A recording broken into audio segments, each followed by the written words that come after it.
दोस्तों, पैसों को इन्वेस्ट करने की अहमियत के बारे में तो हम सभी जानते हैं और आजकल इन्वेस्ट करने के कई तरीके हैं। आप में से कई लोगों ने मुझसे पूछा है स्टॉक मार्केट के बारे में, तो इस वीडियो में मैं पर्टिकुलरली सिर्फ स्टॉक मार्केट के बारे में ही बात करूंगा। लेकिन स्टॉक मार्केट का नाम सुनकर बहुत से लोगों के दिमाग में कंफ्यूजन और डर पैदा हो जाता है कि ये स्टॉक क्या होता है, कैसे इन्वेस्ट करते हैं, पैसे डूब जाएंगे, बेकार है, ये बहुत रिस्क होता है। लेकिन दोस्तों, रिस्क तो कुकर में खाना पकाने में भी है, पर अगर आपको खाना पकाना आता है तो उसका रिस्क कम हो जाता है। रिस्क तो गाड़ी चलाने में भी है, पर अगर आप अच्छे से गाड़ी चलाना जानते हो तो एक्सीडेंट का खतरा कम हो जाता है। ठीक उसी तरह स्टॉक मार्केट में भी रिस्क है और आप इस रिस्क से कभी भी नहीं बच पाओगे। लेकिन अगर आपके पास सही नॉलेज है तो आप इस रिस्क को काफी हद तक कम कर सकते हो। इसके बाद बहुत से लोगों का मानना है कि स्टॉक मार्केट एक जुआ है। हाँ, अगर आपको इसके बारे में कुछ नहीं पता और फिर भी आप उसमें इन्वेस्ट किए जा रहे हो तो ये आपके लिए एक जुआ ही है। आपको यहाँ समझना होगा कि रिस्क में और कैलकुलेटेड रिस्क में फर्क होता है। आपको स्टॉक मार्केट में कैलकुलेटेड रिस्क लेना होगा। कैलकुलेटेड रिस्क कैसे लेते हैं, आइए देखते हैं। सबसे पहले आप ये डिसाइड करो कि आप कितना रिस्क ले सकते हो। अगर आप यंग हो और महीने में अच्छा पैसा बचा लेते हो तो आप स्टॉक मार्केट में ज्यादा रिस्क ले सकते हो।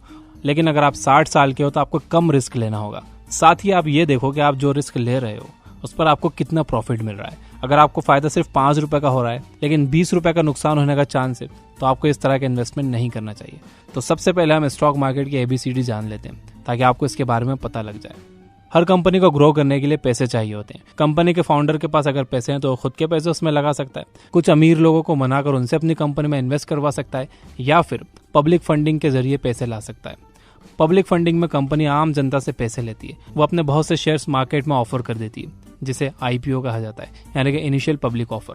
फिर आम लोग इस शेयर को उस IPO के जरिए खरीदते हैं और कंपनी के हिस्सेदार बन जाते हैं।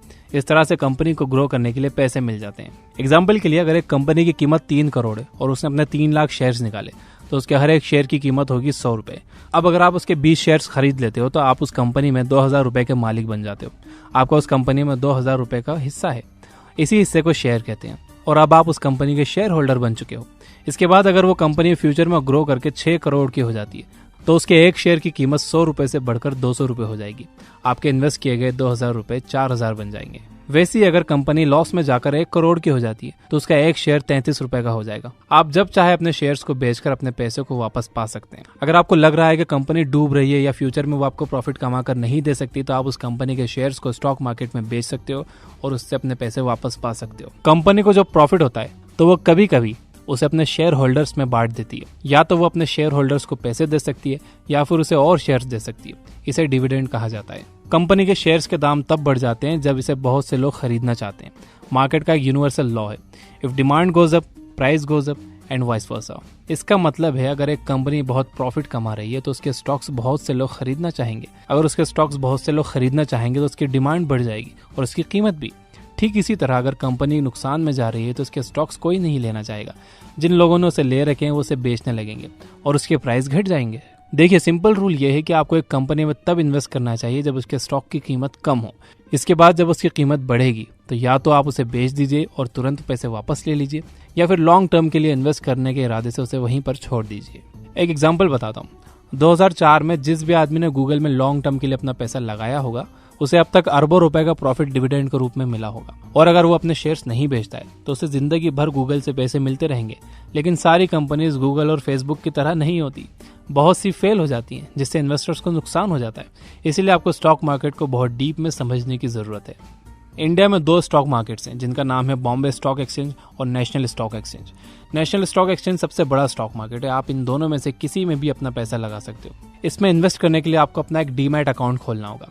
जिस तरह से आपके बैंक अकाउंट में पैसे रखे होते हैं इसी तरह से डीमैट अकाउंट में शेयर्स रखे होते हैं। ये डीमैट अकाउंट आपके सेविंग अकाउंट से लिंक हो जाता है। इससे होता यह है कि आप अपने डीमैट अकाउंट से कोई भी शेयर जब बेचते हो मार्केट में तो वो पैसा डायरेक्टली आपके सेविंग अकाउंट में आ जाता है। डीमैट अकाउंट को आज बहुत आसानी से आप अपने मोबाइल फोन से खोल सकते हो। 2 कंपनीज ऐसी हैं जो डीमैट अकाउंट प्रोवाइड करती है जिनके बारे में मैं जानता हूँ।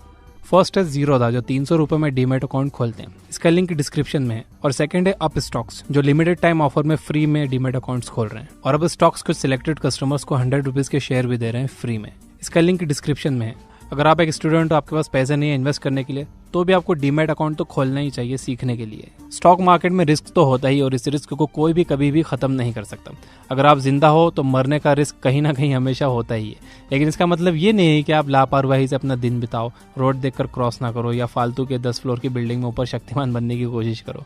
ठीक उसी तरह स्टॉक मार्केट में भी रिस्क कम किया जा सकता है अगर आप कुछ बातें मानिए। सबसे पहले एक्सपर्ट से कांटेक्ट बनाओ। आपके कांटेक्ट में जितने ज्यादा एक्सपर्ट्स होंगे, स्टॉक मार्केट में आपके कामयाब होने के चांसेस उतने ज्यादा होंगे। इसके बाद किसी एक्सपर्ट की बात पर सिर्फ इसलिए भरोसा मत करो क्योंकि वो एक्सपर्ट है।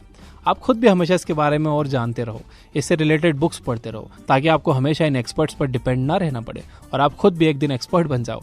साथ ही आपको एक बात और ध्यान में रखने की जरूरत है, सारे एक्सपर्ट्स हों ये जरूरी नहीं है। कुछ एक्सपर्ट्स को कंपनीज पैसे देती हैं ताकि वो लोग अपने फॉलोअर्स से बोल सके कि उनकी कंपनी के ग्रो करने की बहुत पॉसिबिलिटी है। इसीलिए वो एक्सपर्ट्स उस कंपनी में पैसा लगाने के लिए आपको बोल सकते हैं जिसने उन्हें इसके लिए पैसे दिए हैं। इसलिए ये बहुत जरूरी है कि आप आंख बंद कर इन लोगों की बात ना सुनो। एक स्टॉक मार्केट एक्सपर्ट है जो टेलीग्राम चैनल चलाते हैं, जो बिगिनर्स को मार्केट के बारे में बताते हैं, उनकी हेल्प करते हैं। उनका लिंक भी मैंने डिस्क्रिप्शन में दे रखा है। दूसरी बात जो आपको ध्यान में रखनी चाहिए वो ये कि किसी भी कंपनी में इन्वेस्ट करने से पहले उसका बैकग्राउंड जरूर चेक करो। ये देखो कि पिछले कुछ सालों में कंपनी ने कितना प्रॉफिट कमाया है, उसने अपने शेयर होल्डर्स को कितना डिविडेंड दिया है, उसके फाउंडर्स कैसे हैं, उसका मैनेजमेंट कैसा है, उस कंपनी की टीम कैसी है। आप उस कंपनी के हर पहलू को अच्छे से परखिए और फिर यह फैसला कीजिए कि वो इन्वेस्ट करने लायक है या नहीं। इसके बाद ये देखिए कि इस कंपनी के फ्यूचर में ग्रो करने के चांसेस कितने हैं। आप सोचते होंगे कि टेक्नोलॉजी और गेम्स की कंपनीज बहुत फायदा कमाती हैं। ये सच है, लेकिन वो ज्यादा दिन मार्केट में नहीं रहती। लोग एक ही गेम खेल खेल कर ऊब जाते हैं, अब वो चाहे पबजी हो या पोकेमॉन गो। इस तरह की कंपनीज शॉर्ट टर्म में फायदा कमाने के लिए अच्छी होती हैं, लेकिन लॉन्ग टर्म में ये फेल हो जाती हैं क्योंकि लोगों को हमेशा कुछ नया चाहिए होता है। ज्यादा फायदा कमाने के लिए आपको एक कंपनी में लॉन्ग टर्म के लिए इन्वेस्ट करना होगा, लेकिन अगर आप शॉर्ट टर्म में पैसा लगाना चाहते हो तो उसमें भी कोई बुराई नहीं है, बस आपको उसमें फायदा कम होगा या हो सकता है नुकसान हो जाए।